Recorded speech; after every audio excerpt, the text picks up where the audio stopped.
La lingua corsa per me prima è una lingua moderna e poi dopo una maniera di specchiare il mondo, di specchiare la vita. Quando è che avete imparato a parlare corso?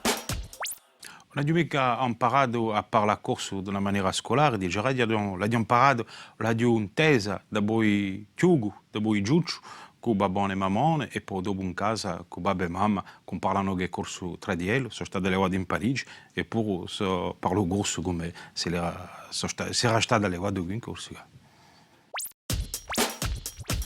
Quando la parlate a lingua corsa? Di maniera generale in un luogo professionale, posto che è un mestiere di giornalisti corso fono, di radio, ma di noi ben inteso con gli amici e in famiglia. La dobro o più spesso qui in questi luoghi, soprattutto con le amiche in famiglia. Chi rappresenta per voi a lingua corsa?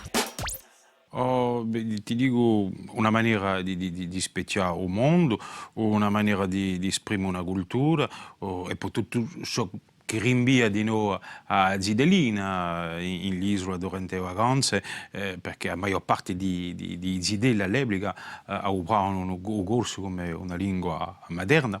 Rinvia tutto questo, non è mica va psicologica a due soldi, ma penso che non su tutto, so che faccio un legame tra Zidelina e il resto della vita.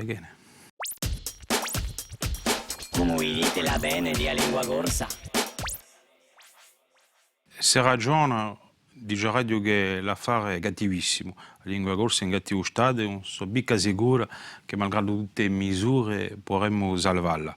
Se sono io, mi dico che non c'è volontà politica oggi di salvarli, se non c'è di noi la volontà individuale di corsi e collettiva di noi, mi pare che lo si può sperare quantunque a sboccare qualcosa di bene.